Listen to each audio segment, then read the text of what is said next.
Hello and welcome to DM&D chat here on the Temple Tankard YouTube servers, YouTube channel and Discord servers and everything else. I am Argent, also known as Jim, and I am here to talk. Well, today's gonna be a little different kind of episode because I don't have a specific topic. So we call it Argent on the spot. So if you're in the chat there, throw some questions my way. I did. Thank you, Green Dragon. You also sent me a bunch of questions to kind of go off there to kind of fire off some different things here. So we're going to be kind of playing it fast and loose today. Just kind of picking up different topics and running with them and seeing how we do.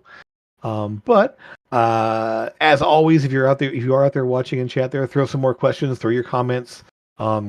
Always appreciated to have people participating and keeping things moving along here. But so first off, I did want to say, so big milestones coming up here, and I am closing in on the end of a 3-year campaign. We are getting near the big final BBEGs, kind of wrapping up with the big overall plots that have been stewing for 3 years. And so that's kind of a big. It's been taking a lot of my brain power lately. What little I have when I'm not at work. But it is coming up here, and so it's so a lot of my thinking right now is what's next, what's coming up here, and so a lot of the questions I'm seeing, a lot of the topics I'm seeing online there, kind of fueling my it's kind of giving me more concepts and ideas for where to go in the future. But with that in mind here, I'm going to take a couple of random questions, a couple of questions off of the list here that Dragon sent us, and then we'll see what other things pop up here. So one of the things, and this is good for starting, and we talked about this in starting a new campaign. But one of the questions that popped up here that kind of resonated a little bit with me was, should the DMs restrict races and species that are available to their players? And in general, I want to say no, because obviously we want players to have fun. And they really want to play that certain species or whatever, or that certain thing like that, and it's part of the game normally, then you want them to enjoy themselves. And so if it's something they really, really want to do, there's a way to make it work. However, I will on the flip side of that, I will say the DM, this is their world. Whether it's the a out of the box setting that you're working with, or it's your own setting that you've been building. So you may have reasons why certain species, certain races, certain classes may not be available to player characters. And so that's something to keep in mind here is that if it comes along and you're starting up a new campaign, we talked about campaigns quite a bit in the past. But one of the things to consider there is there a reason why? And can you explain it to your players in a way that makes sense? If you find yourself going, well, is this kind of like, I didn't really want to have them, I don't really like them. Well, that may not be a satisfactory answer to your players, and it might be. It depends on who your player base is. So in general, I say if there's a good reason for it, then yeah, restrict them. If there's not, then don't. And typically, when I say a good reason for it, it's usually, is there a story reason? Is there a setting reason? Is there a purpose to why? In my campaign, a full-blooded orc in the time period that people were in was not available. There aren't any. Now I call them orc-blooded, and because they essentially would qualify as half orcs. And that's something they could do. Playing a goblin character, there are goblins around, but they're not going to be trusted, and they're not going to be allowed to just roam around the streets without major suspicion and major problems if they're in cities that aren't in the goblin areas, which most of my campaign did not take place in the goblin areas. So explain it to your players saying, yeah, the goblins exist, but playing them is going to be really, really a hard thing to do based on where this campaign has taken place. Now, in a different campaign or an NPC kind of situation, you may run into goblins, but they're not going to be something you can really play logistically in the campaign, and in this time period. So that's one of those things, is that if you can explain why, and there's a story reason why, I would say, yeah, there's no reason not to necessarily restrict them if there's a reason for it. Um, so, is there any those of you playing there? Are there any restrictions that you've run into? Any times when you played in a campaign? I know Green Dragon has because we played in a campaign together where a certain race was frowned upon, but we didn't know how badly until we actually had players playing those characters, and it really fell apart. Dark elves were the thing there. Is it in this world? Dark elves were extremely discriminated against and not trusted and everything else. Um, it made for a very difficult thing that ended up having to have the play two of the players who were playing Dark Elf siblings had to like scrap the idea and make new characters. Um, which is kind of a tricky thing. I mean, you don't realize how much how much it's going to affect your play until you're into it if the DM doesn't really explain it very well. So it's important that if there's a reason why, explain it, make it clear. Yeah, exactly. The level of xenophobia was absolutely off the charts. It was like we had to like basically hide them and keep them bundled up and try to like and if they were discovered, they're gonna be thrown in jail, or at least followed by guards at every time anywhere they wanted to go at any given time. We were all the whole party was not trusted. Um, uh, so yeah, Nan's here with having magic not be a thing. Now I've talked about low magic campaigns in the past, having not having artificers be a thing, banning certain spells or certain feats and everything else. Um, Dropping the ban hammer on things can be a little too restrictive sometimes. If there's a good reason for it, then go for it. But one of the things I've suggested in the past here is if you're not going to play with magic, maybe D&D isn't the right game system for this. Something a little more generic like GURPS or Hero, it doesn't have. You can just strip the D&D, strip the magic part out of it easily, no problem.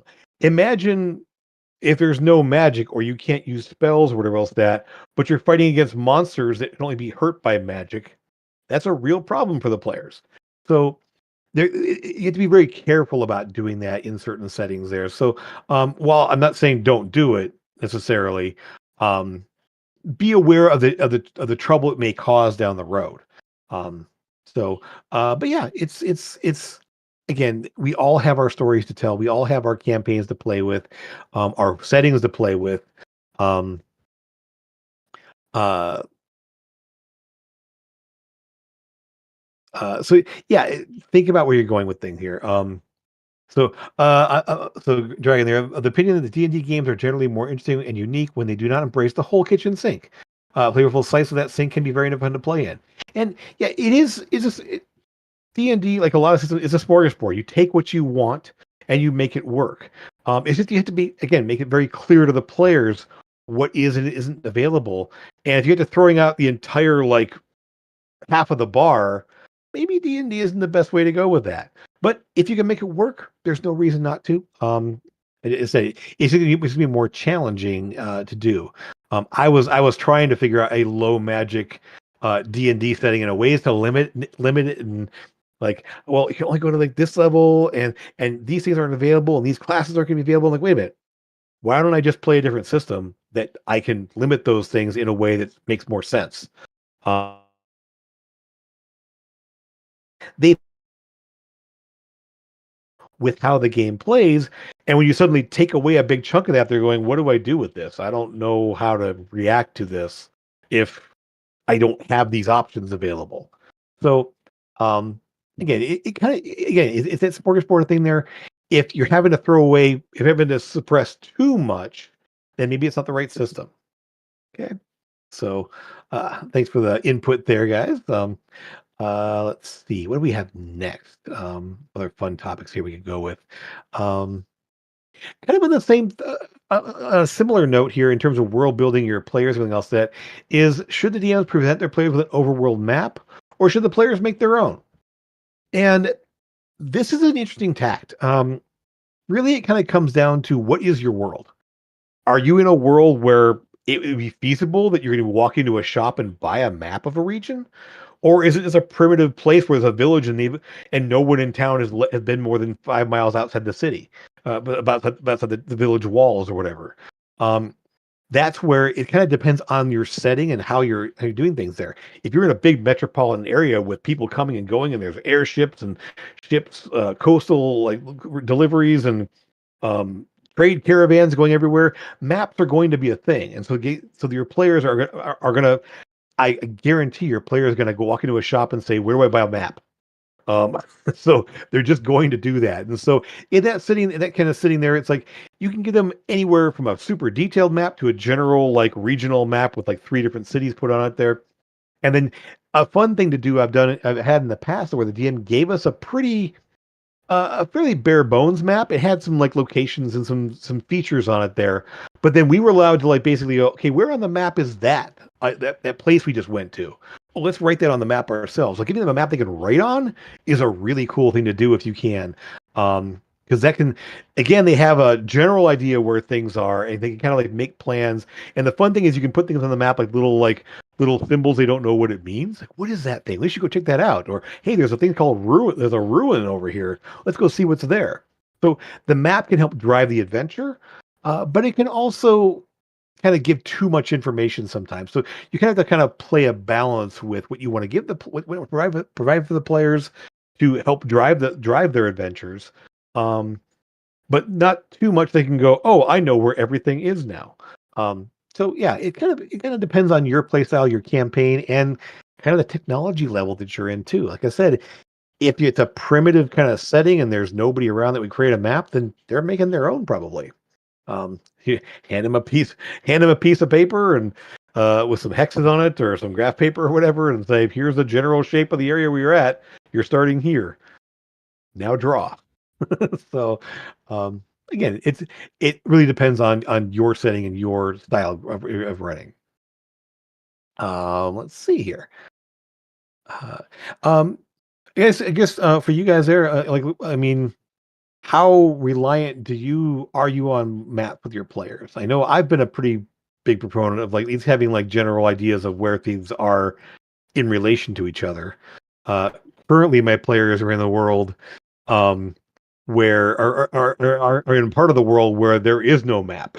There, and so I'm literally drawing dotted lines of the route they're taking in general where things are, and I put a couple things on the map there to kind of overall like things that are in their path. But yeah, I mean, I personally, I love maps. I love that aspect of looking at the world and seeing what's here and seeing what we can do there. I also love the idea of maps that kind of like change and grow over time. Of like, well, you have a map that's this big, but what's beyond the edge of the map? What's on this continent? What's in this region over here? Getting more detailed maps, and so that really kind of comes down to what you can do with your software and or your cartography skills. Um, yeah, and exactly. So a lot of times those maps you can loving maps, but sometimes they can overshare and remove the fun of exploration. Yeah, if you give them too much detail, they know where to go. They can well, there's a city over here. Let's go that way. And they can if it's detailed enough, it might even be able to say, well, based on this, it's going to be about 3 days travel to get there. Um, so uh, having a more like general map or not having many details on the map there can really help the players fill in the gaps. Or that exploration of like, hey, we're going to go this direction because we know there's a city there. We don't know what's there. We don't know how big it is, but there's something on the map that says there's a city there. So let's go that way and see what we run into along the way.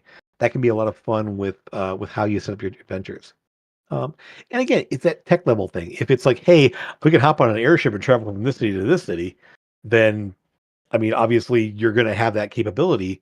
Um, and so a map makes more sense. Of like, hey, we're going to here to here. Which cities have airship stops? Which cities are the biggest ones where things might be available for us? So, kind of comes and goes. Yeah, mystery can be so much fun. I mean, like having the idea of like you never know what's going to be out there. Like you have this little like we know we're here on the map. We know something's over here. What's in the middle? We don't know. That can make these a lot of fun. Um, an interesting question, and the question came to me, and I'm not sure I'm interpreting it correctly. So, a third question we're going to look at here: how do you feel about one-to-one timekeeping? And how I'm interpreting that is when you have like a real clock going, like party is investigating something, party is like going into a dungeon, party is having a party's like in a bar and there's stuff happening, and you basically say, okay, time starts. And it really works well, I think, for role playing scenarios where people can kind of talk and do things like that. And so as an as people are talking and asking questions and doing drinks and having a lot of role play in there, it makes sense to have that clock running of, hey, however long they spend here, an hour has passed. Or I mean, like however long they spend here, that much time has passed. So if you know that something's going to happen in 2 hours, and they're just farting around and having fun and chatting and drinking and playing games, worlds that with each other, and it's all going well, then once that clock hits, then something happens. It can also be really fun for like timed challenges where you have like a puzzle and there's a literally a ticking clock happening where something is going to happen in this amount of time. I think it doesn't work so well when you're doing like more generalized idea. Um, like the idea of obviously moving, like you're traveling from one city to another. Well, obviously a one-to-one timekeeping is not going to work for that because I mean it's going to take you 3 days to get there. We don't have 3 days to play a game, but necessarily. And the idea of doing the 3 days of what's happening every minute of the day between now and then can be a little excruciating because not something's not when something's not happening, not that much fun to role play and do stuff after a while because we're still traveling on the road and it's been 10 minutes now and now it's been a half an hour and we're still traveling on the road. We haven't gotten anywhere. So the one time that I think can really work really well for certain scenarios or certain situations. Otherwise, you're gonna have to fast forward. So the idea is that like skip ahead, skip ahead. Now we can start the timer again because we now have this thing to deal with. So it comes and goes how it would work here. And so if I'm not interpreting that right, uh, I'm not sure, but like I think certain scenarios it works really well with. Um, yeah, are we there yet? No, yeah. It's only been 4 hours, and so we're only about a couple of miles down the road. Sorry, the city's 50 miles away. We're gonna be at this a while. So yeah, yeah, something to keep on. Um, do I prefer gnolls as people or gnolls as demon spawn? Um, right now in Avernus, they've never met gnolls. Gnolls in that world are just sort of like forest dwellers, like somewhat canine characteristics. Um, the northern area is the continent where the players spend most of their time is primarily elves, half elves, humans, and a strangely high number of like shifters, uh, maybe even full-blooded werewolves. Um, and so gnolls kind of fit into that. It's like, okay, the idea of a gnoll being like in my like a more like a dog race of like, okay, well you have a human that can turn into can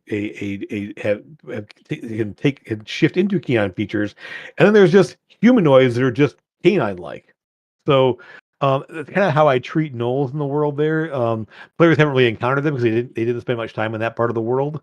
But again, it depends on your setting. Like I said, in my camp setting, they were just kind of people. They tended to dwell more in the forests and kind of keep out of the ways.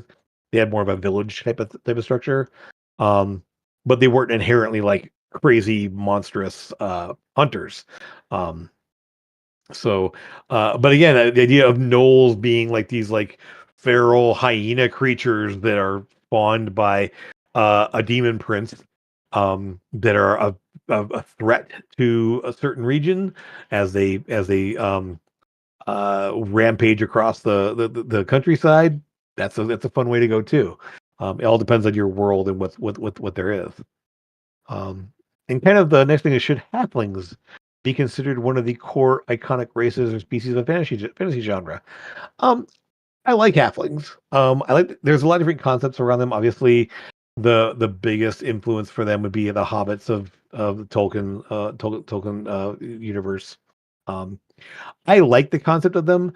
I also like the concept of they're just kind of short people, like they're kind of like more human-like dwarves. And so it's fun to kind of play with the idea of like they're short people and they tend to live in like country areas and sure they can live in burrows or they can live in or they can just live in small houses and it all depends on the again the level of society of your world and everything else. I did a thing where um some of the none of the players were playing halfling so well for most of the time there. But the idea is that one of these they went to a hotel that had half floors where they had it was 9 floors. The hotel was I want to say 12 stories tall, but some of those stories were only like the ceilings were only 6 foot. So the idea of anyone like gnomes and halflings go on the half floors. And so you have like floor 9.5, and then floor 10. So um So it kind of it allowed those shorter races a little bit more comfort that's more tailored to them. So yeah, it's like yeah. So or yeah, the fun thing of having like an entire hotel that only serves like halflings and gnomes, and like the doorways are all like 4 feet tall, maybe 5 feet tall at the most. And the ceilings are maybe 6 feet, like expansively 6 feet tall ceilings. Um, which is only going to be comfortable for like the shorter races. So it really, again, it's a world building thing for you. So if it's something that you like to incorporate in your world and have it be a thing. Um, in my world, halflings and gnomes are somewhat interchangeable. Halflings tend to be a little bit more gravitating around human societies and kind of thing, where the gnomes are kind of like gravitating about either elf or dwarf societies, depending on whether they're forest gnomes or rock gnomes. Um, so it's fairly generic in that aspect there. I would think a lot of the halfling villages are just going to be sort of rural, uh, like farming villages and stuff. Uh, but there's not really a situation where you have to like halflings wouldn't be seen in one of the metropolitan areas, at least in the time period they're playing in. Now, in the more primitive times, olden days, that might be different. But again, it's a world building thing for you. So if you like them, I'd say use them. If they fit, if they don't fit, and you want to go, just say, hey, there are no halflings. There's only gnomes, or there's no gnomes, only halflings. Um, yeah, it's a world building thing for you. So whatever works for you. Um, what fun questions do we have? Oh, this one grabbed me because this is a fun one here. 15 kinds of dragons and they're all boring. Make newer, cooler kinds of dragons. There are so many homebrew dragons out there in the internet. You can find all kinds of crazy cool dragons. It's fun to have like a core idea of what dragons are, but the idea of that all red dragons are evil and all gold dragons are good and like it's kind of boring. That to me that's kind of boring. So having like dragons that are a little bit different, or you have an entire world of dragons. Uh, uh, oh, that's Nan's game. There, it's literally called World of Dragons, and everyone's a dragon, whether they know it or not. Uh, but um, actually, I should probably shouldn't have said that out loud. There, it's something that pops up there. Um, but one fun thing you can do is just giving dragons more personality. They are very, very intelligent. They're very old beings, and that all dragons have to be the same because they're the same color makes no sense whatsoever. So, it's the idea that yes, a blue dragon may be solitary and kind of tyrannical over an area there, or it may just be someone who wants to be left alone. What can be also fun with dragons is a maybe there's a way for dragons to interbreed and get mixes of different dragons to get different colors and different like uh types of breath weapons and abilities and everything else. Um, but a fun thing to do, and this is inspiration by if you ever get a chance to see her, she's on YouTube, D&D Heart. And so if she's wonderful person. Does a lot of has a fun like acting series essentially where she's basically playing multiple characters, and she's got a series of adventuring party, and then these like two people, two adventurers that go around asking dragons what they hoard, and the number of weird hoards that they she come up with there for these dragons there, it's so it's so fun, and the idea that yes, you might have this uber powerful like ancient red dragon who hoards stuffed animals. Um, who they don't have to have hoard gold or treasure. They could hoard dust bunnies. They could hoard candy. I mean, and again, it doesn't matter what kind of dragon it is. They all have their things of what drove them, and it's something that a lot of times the concept of like, well, dragons like to hoard things, but it isn't always going to be treasure. It's what they kind of think of like, as a kid. I collected rocks. I still have rocks that I collect and have around me at any given time. There's some sort of a rock around me somewhere. Um, I love collecting rocks. Same thing with dragons. These guys are ancient, intelligent beings who took a long time to grow up. So, um, yeah, show how to pimp your hoard. Yeah, it's a lot of fun. Where yes, not the rock, as in like the wrestler or the giant bird. No, just I mean, although it'd be fun having a dragon that collects that raises that his hoard is rocks, and he raises rocks from eggs and then sends them out into the world. Um, or or dragon that likes to hang around with his the giant birds around him everywhere up at the top of a mountain. Um, that could be a fun horde too. But yeah, the idea that the dragons can be interesting not just because of their color and what element they breathe out at you, but their personality and what they like, what they collect, what they mean to the world. I mean, it may be that this dragon serves a function in the region that they're in. Um, so again, like a lot of your world building here, you can just take like the basic like Dragonlance model of chromatic bad, metallic good, water gemstone dragons. We don't know that in Dragonlance. But the idea that you have and that can be sort of a the way the world works, but you're not required to do that. You can always switch it up and make things more interesting. So, um, and I'm not gonna say the dragons are boring. Dragons are fun. They're fun enemies to fight. Just their mobility, their strength, their destructive capabilities. Dragons are a good time. Um, so uh, I mean, there's a reason why it's called Dungeons and Dragons. So um, yeah. So again, it really kind of comes down to what you like, what you want to see as make it part of your world. Um, let's see here. I think I'll touch on this one here, but I did do a whole episode on it there. But the question is, what should you do after you TPK the party? Um, how do you get the character players on board to continue the adventure with new characters? How do you do your best to onboard new characters to presumably the long running campaign or adventure? Um, I did do an episode, I believe it was called something to do with like dealing with change. And one of those changes could be when you lose a party member or lose an entire party. What does happen? And there's a lot of great advice out there for people that have kind of said, hey, here's a cool idea if you TPK the party, or you can find a lot of cool things out there. But some of the cool ones that I've heard about is um, what happens to the party after they die? In your world, you have gods and you have people that can resurrect, depending on what power level you're talking about here. But base level D&D, you have resurrection. You've got gods out in the outer planes there. So the idea of what could bring them back, or what would they do in the afterlife? Maybe they become, because of how they died, some otherworldly being, we call it a god or something else, finds them in the plane of existence where they finds their souls and says, "Hey, I will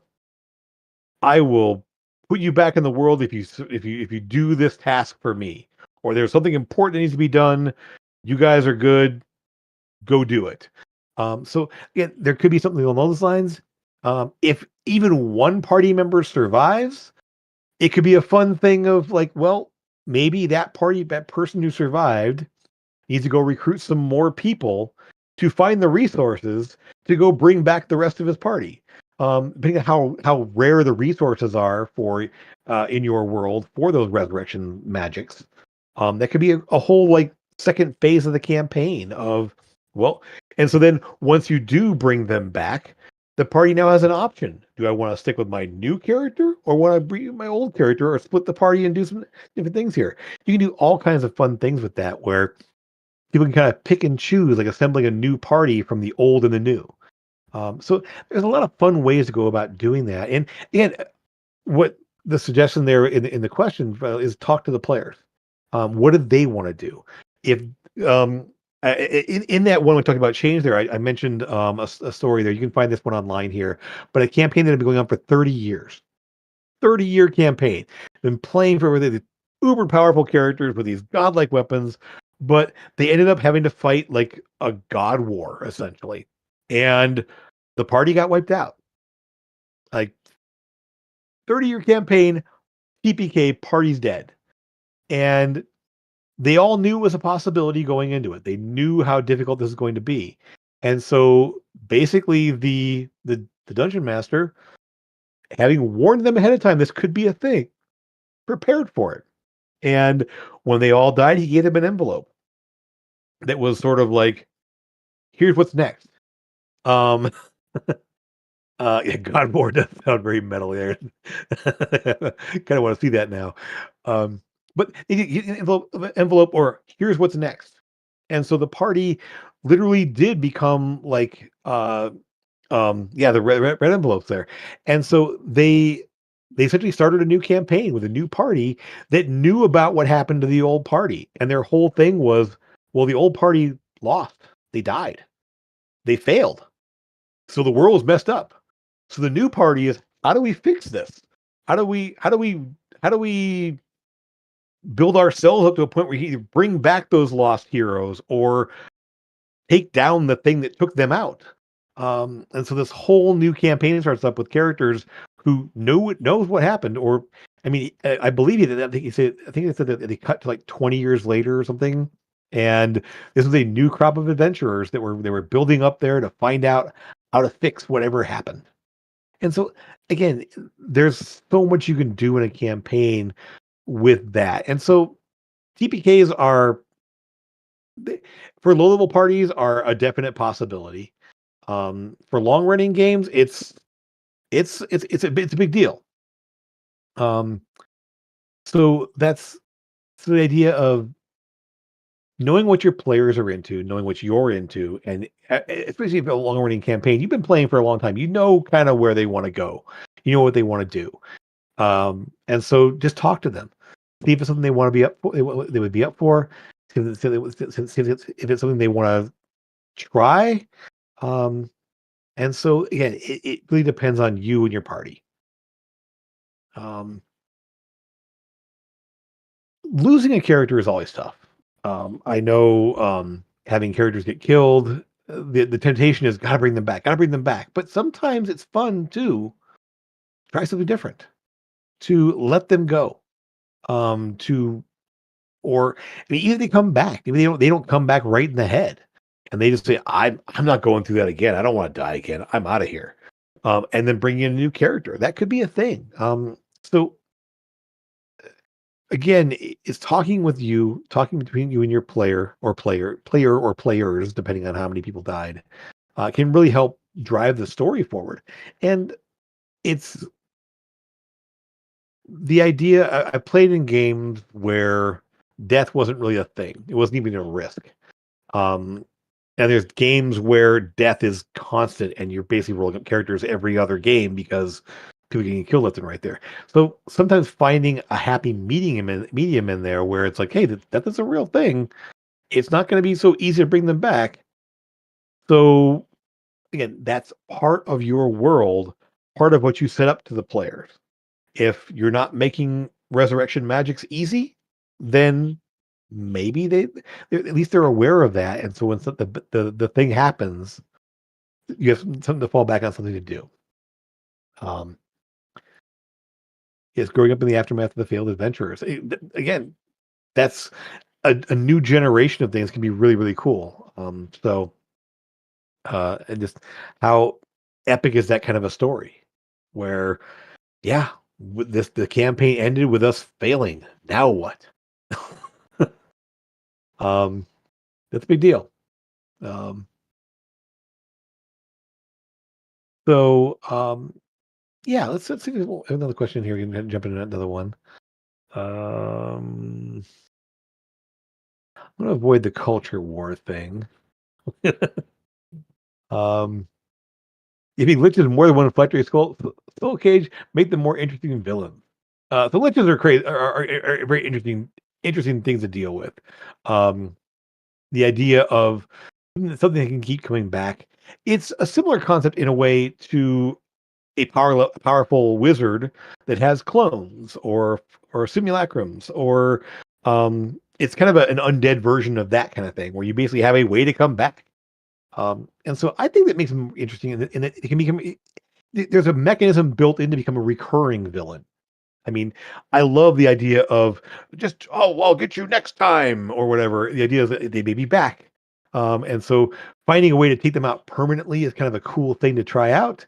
Do a little bit of research and figuring things out. Um, so again, it makes for a really interesting type of campaign where the bad guys don't just get wiped out. There's a chance they can come back. There's a chance they can do something interesting. And the idea of a lich um, who's become a very, very powerful, dangerous adversary. Um, you take him down once, there's a chance he's going to come back, and he's going to come back gunning for you even harder because you took all of his stuff, or disrupted his plans, or whatever, or just maybe mess with his peaceful time of study, which is can kind of have different motivations and everything else. So it all depends on how you want to play and build your liches. Um, but question there, how do you feel about games like Baldur's Gate 3 making resurrection really cheap to the point of it being mundane?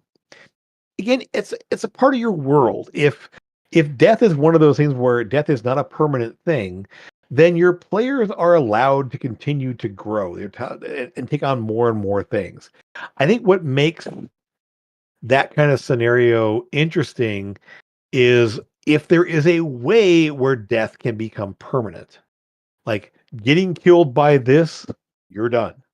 Um, so while that may not be something you get Baldur's Gate 3, having readily available resurrection is great, but having a mechanic in place for it to potentially fail, that Matt Mercer in Critical Role does there.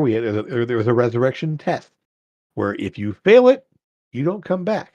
Um, so it's one of those things where I've also and a friend of mine has put this idea out there, which I was going to use in my world, but I didn't end up doing it so much here. Is the idea of the priesthood, the divine temples and everything else like that have cornered the market on diamonds, and you need diamonds to resurrect. So you have to go through them to get diamonds in order to resurrect someone who dies. So they're going to make you jump through all kinds of hoops and do all kinds of interesting things. Of like, hey, you're going to go on a quest for us or get this thing for us in order for you to bring back your party member or to earn the diamond. Or you're going to earn the diamond up front to bring your party member back there. But now you're going to be doing us a quest. Otherwise, you are going to be on our blacklist or whatever. So it's kind of an interesting thing where you could work that sort of mechanic into the game there. The idea that the holy temples have cornered the market on diamonds, and that's what you need to do resurrections. It'd be kind of a fun way to go.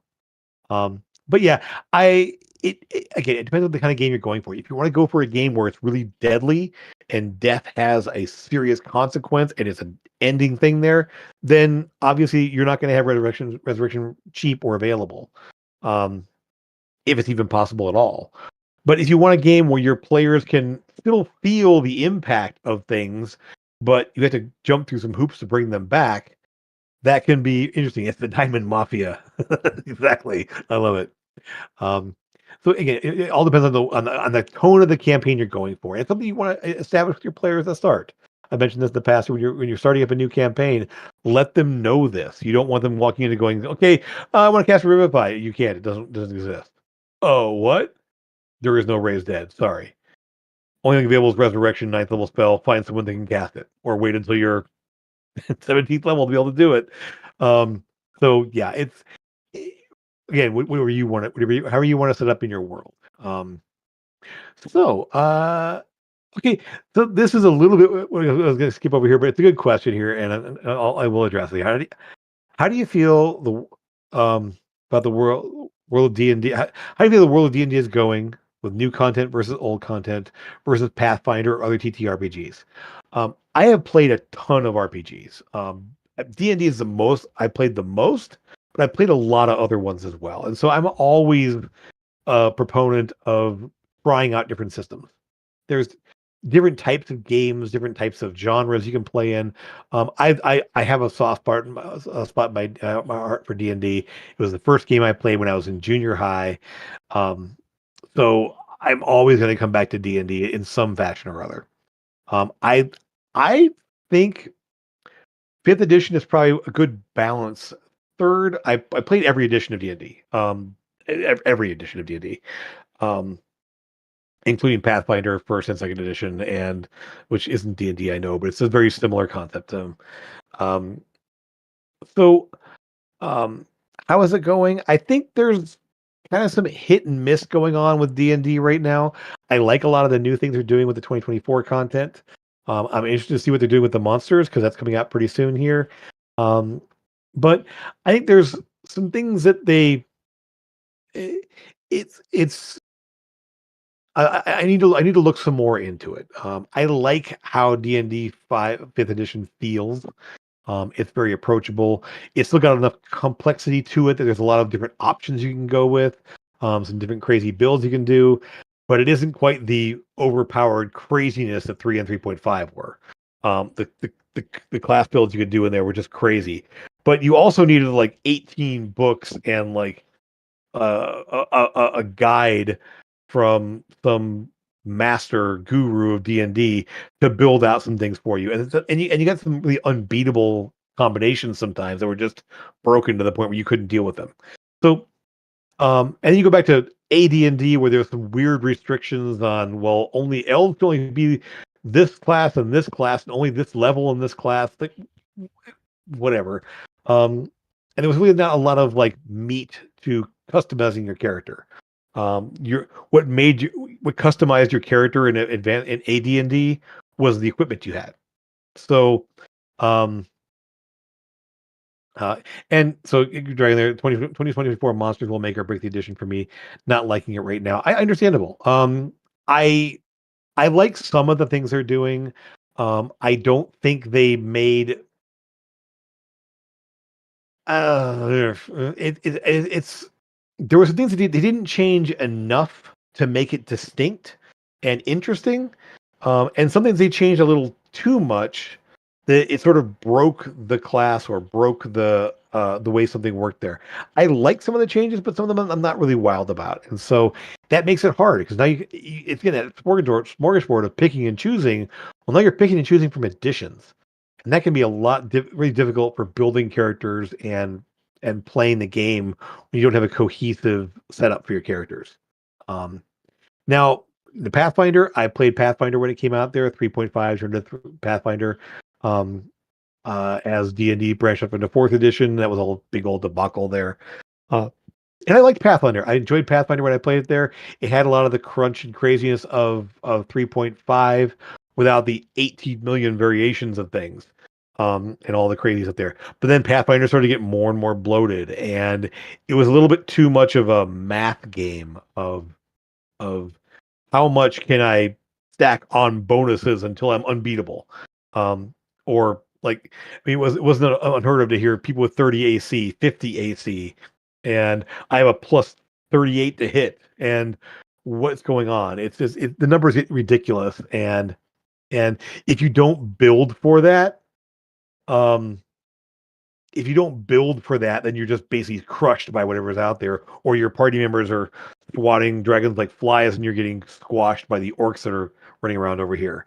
It's a strange, crazy mix of power level.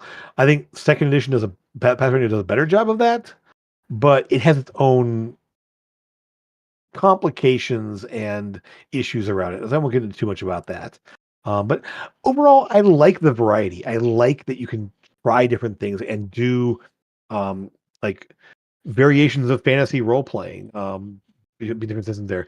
Variations of different genres like sci-fi and horror and cyberpunk and all kinds of fun things there. Superheroes.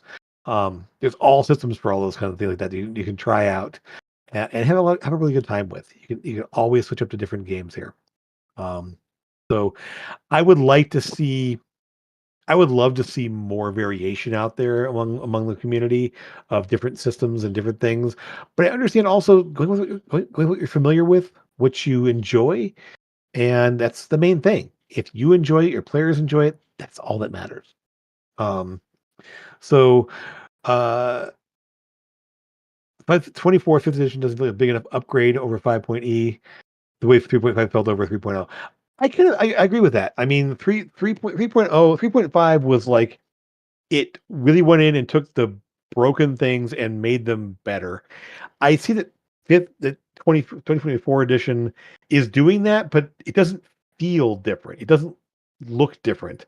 3.5 was more just like we fixed all the broken stuff there and added a whole bunch more fun broken stuff. Um, so um, I don't know. It's still too early for me. I have not played much with 2024. The classes don't feel super different. The spells don't feel different enough. But there's some elements about it I do like. And so someday, as I play and or run games in D&D, I may switch over to 2024 and just to have a more updated experience for folks. But we'll see how things go there. But as I mentioned before, as I mentioned in the past here, we're taking it to my next campaign will not be D&D. It will be Fantasy Age, which is um, much more interesting for a low magic, low power level game. Having been playing in a game, we're up at 18th level now, and my party in my game is at 17th level now. That level of D&D is just bonkers. um, it's uh, so I'm very interested in bringing it back down where some a group of orcs is a threat. It might take some planning where it isn't automatic that I'm going to wipe out everything and I just like throw these spells around and things just die. It's going to be it's I've played Fantasy Age. I've run Fantasy Age, mostly in Dragon Age actually, and really had a good time with it. So I'm going to be using that as my next campaign setting. Age systems are a lot of fun. I really enjoy the mechanics of it. There's a good narrative element that's kind of baked into it. Um, and again, the power levels just seem more like stable. You don't just ramp up to obscene levels with like, just a couple of levels. I mean, the power level from 1 to 5 in D&D, from 5 to 10, is an insane jump. In which you can in the destructive power you have, and with the type of monsters you're going to have to face off against. So the age system really kind of like I think balances it out much more, and it's a lot of fun. So we'll see where things go there. But let's see here. Uh, I think maybe we'll call it things there. If you want to throw a couple more comments in there, second edition to first age. I have second edition. It's not drastically different. I didn't find anything that was like super like crazy different in there, but I haven't delved into it like deeply yet. So I have both editions. So I'm gonna play a little bit more with the second edition rules for it. I do have a lot of work to do because I am building my own like races. Um, and um, and like kind of class templates a little bit. So I'm gonna kind of take what's there and tweak it to make it to fit the setting, fit my setting. So we'll kind of play with it from there. But yeah, I think we'll wrap things up there. I want to thank you, Dragon, for the list of questions there. I didn't get to all of them, but I did get to a bunch of them, and some great topics and some interesting things here. And if there's any of those, if you're listening now in the future, if there's any of those you want to delve into more deeply, or kind of use as a springboard to other things, I'm all for it. That sounds, just let me know in the comments here on the video, or send me a message on Discord or anything else. As always, we always, always happy to take some requests or answer questions here on the show from our viewers. Um, so, one last thing, our next DM&D, I'm going to come committing you to this, Nance. We are going to be doing sort of a monster customization thing, talking about tools to use and reasons to do it and different ways of doing it. Um, so I hope that you can be back with us here as we talk about creating your own monsters, essentially. And so I know Nance has done a lot of work around that, and I've done a lot of work with customizing creatures. So we're going to go through some different tools potentially and some different ways to do things to kind of give those monsters a big kick, to kind of surprise your players. So that's going to be in 2 weeks. Unless something else changes, we'll keep you all informed. So um, keep watching for the videos and keep watching for any announcements we have out on the Discord places. And if you haven't already, make sure you're subscribed. Make sure you like the video if you can. That'd be awesome. Getting more people on here and spreading the word would be great. So, um, hope you all have a great time playing your games. I'm love spending time giving you some ideas and see what we can do to kind of spice up things for you.